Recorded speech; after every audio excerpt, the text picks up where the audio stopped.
எல்லாருக்கும் வணக்கங்க. இன்னைக்கு சனிக்கிழமை எல்லா சேல்ஸ் எல்லாம் முடிஞ்சுங்க. சாயந்தரம் கடைய சாத்த போறோம். பார்த்தீங்கன்னா, ரேக்கெல்லாம் காலியா இருக்கும். எதுக்காக நாங்க இந்த பதிவு போடுறோம்னா, ஸ்நேகிதி ஃபுட்ஸ்ல நாங்க எப்பவுமே வந்து பார்த்தீங்கன்னா, ஃப்ரெஷ்ஷா தான் பேக் பண்ணி வைப்போங்க.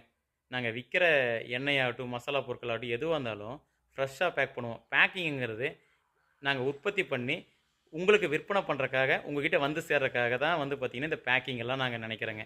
நீங்க இந்த பேக்கிங்ல வந்துச்சுன்னா, மறுபடியும் வந்து பார்த்தீங்கன்னா, நீங்க உங்க வீட்ல இருக்கிற பாத்திரத்தில மாத்தி வச்சுக்கோங்க. நீங்க சாப்பிடுற பொருட்களா இருந்துச்சுன்னா, செக்கு எண்ணெயா இருந்துச்சுன்னா, மசாலா பொருட்களா இருந்துச்சுன்னா, நீங்க வந்து பாக்கெட்ல வாங்குனீங்கன்னா, உடனே மாத்திக்கோங்க. நாங்களும் வந்து பார்த்தீங்கன்னா, புடிச்சு நாள் கணக்குல வைக்க மாட்டோம், மாச கணக்குல வைக்க மாட்டோங்க. அதிகபட்சம் ஒரு 2லேருந்து 3 நாட்கள் தான் வந்து பார்த்தீங்கன்னா, நாங்க பேக் பண்ணி வச்சிருப்போம். உடனே விற்பனை பண்ணிருவோம். ஃப்ரெஷ்ஷா தான் பேக் பண்ணுவோம். ஏன்னா உற்பத்தியாளர்ங்கிறனால, நாங்க உற்பத்தி பண்ற பொருள்லாம் வந்து பார்த்தீங்கன்னா, எங்க இடத்துலயே இருக்கனால நாங்க ஃப்ரெஷ்ஷா பேக் பண்றோங்க. அதே மாரி பேக்கிங் வந்து ரொம்ப நாளா பிளாஸ்டிக்ல வைக்கக்கூடாது. இது வந்து பார்த்தீங்கன்னா, நாங்க ஒரு சிறு தொழில் பண்றனால, எங்க வாடிக்கையாளருக்கு இது வந்து தொடர்ந்து சொல்லிட்டு இருக்கோம். நீங்க வந்து ஒரு பொருட்கள் வாங்குனீங்கன்னா, தயவுசெய்து வாங்குன பொருட்கள ஒரு எஸ்எஸ் பாத்திரத்தில மாத்திக்கோங்க. தூக்குல மாத்திக்கோங்க. மாத்தி பயன்படுத்துங்க. செல்ஃப் லைஃப் நல்லாருக்கும். உங்களுக்கும் வந்து ஆரோக்கியத்துக்கு நல்லதுங்க. ஆரோக்கியமான உணவு பொருள் சப்போர்ட் பண்ற எல்லாருக்கும் நன்றிங்க.